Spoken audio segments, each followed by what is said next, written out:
Waziri wa fedha nchini Israel Bezalel Smotrich anasema kwamba Marekani inaunga mkono upanuzi wa makazi ya Israel katika ukingo wa Magharibi.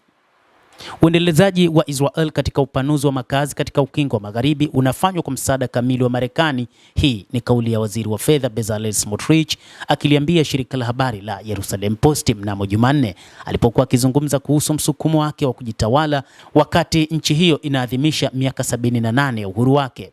Katika juhudi zilizopita za Israel za kupanua udhibiti katika ukingo wa Magharibi wa mto Jordan, Marekani ilitoa wito wa kudumishwa uthabiti katika eneo hili na kuongeza kuwa Rais Donald Trump hajaunga mkono kunyakuliwa kikamilifu, lakini ametoa msaada juu ya Israel kutoa maeneo katika eneo la Palestina la ukingo wa Magharibi.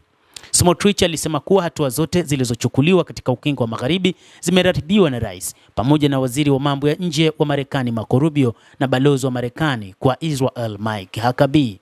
Smotrich alibainisha kuwa ingawa Trump alikuwa bado hajaunga mkono matumizi ya mamlaka ya Israel katika maeneo yote ya ukingo wa Magharibi, alitumai kwamba tutafaulu pia katika hilo. Hata katika utawala uliopita wa Marekani tulifanya mambo, lakini kwa hakika katika utawala wa sasa tunapokea usaidizi mkubwa na kuungwa mkono kikamilifu, Smotrich amesema. Netanyahu anaunga mkono upanuzi wa makazi katika ukingo wa Magharibi, Smotrich alisema alipoulizwa kuhusu uungaji mkono wa waziri mkuu Benjamin Netanyahu kwa kazi yake ya kupanua makazi katika ukingo wa Magharibi. Smotrich alijibu, "Je, unafikiri ningeweza kufanya lolote bila ya Netanyahu?" alisema Smotrich. Amesema kila kitu kilipitishwa na maamuzi ya baraza la mawaziri na maamuzi ya serikali kwa uratibu kamili na Netanyahu. Hii ni ishara ya serikali yetu inayoongozwa na waziri mkuu, lakini ninaungwa mkono kikamilifu na kila mtu, alielezea.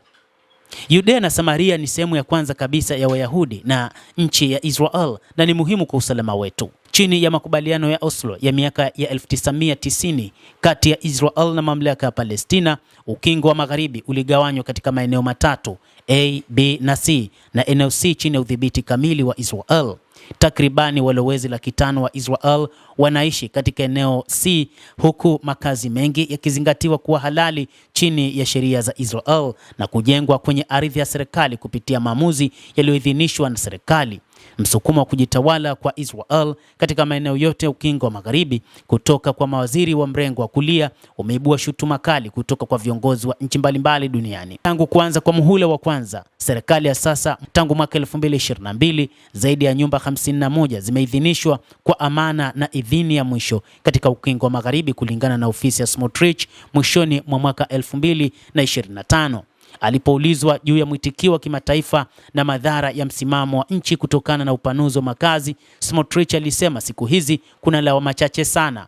Hata hivyo, lawama si chache kama ambavyo amesema, kwani nchi nyingi duniani zimepinga mpango wa Israel wa kutoa eneo la ukingo wa Magharibi, ikionekana kwamba ni wizi wa eneo hilo ambalo kimsingi katika ramani halikuwa sehemu ya upande wa Israel. Tunaanzisha makazi na yanaungwa mkono. Hapo awali hata kujengwa nyumba 50 kungesababisha kulaaniwa. Leo ni tofauti sana, anasema Smotrich. Ameongeza kwamba nchi zinazopinga makazi katika ukingo wa Magharibi pia hulani vita vya Israel dhidi ya Hamas huko Gaza, dhidi ya Hezbollah huko Lebanon na dhidi ya Iran, anasema Smotrich.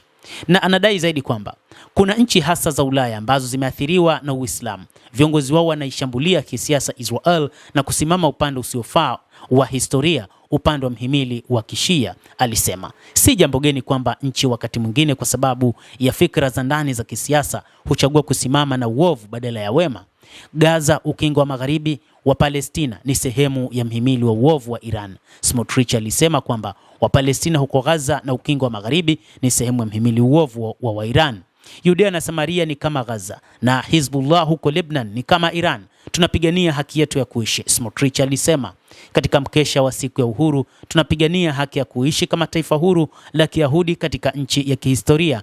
Kwa bahati mbaya kuna nchi ambazo zinachagua upande usiofaa, lakini tunashukuru Mungu, Marekani inayoongozwa na Rais Trump inaongoza njia ya haki na maadili na inasimama na Israel katika mapambano haya ya kuwepo, aliongeza. Aliulizwa pia juu ya kuongezeka kwa ghasia za kiitikadi kali za Kiyahudi dhidi ya Wapalestina wa ukingo wa Magharibi ambao umesababisha mashambulio makali na uharibifu katika eneo hili, ambapo Smotrich alijibu kwamba kampeni kuhusu ghasia za walowezi ni mojawapo ya kampeni kubwa zaidi za uongo zilizopo. Endelea kutufuatilia, lakini usisahau kulike, kucomment, kadhalika kusubscribe channel yetu hii. kupata habari hizi kwa mapana kupitia The World News. Naitwa Damu Hussein, endelea kuwa nasi wakati wote, endelea kutufuatilia.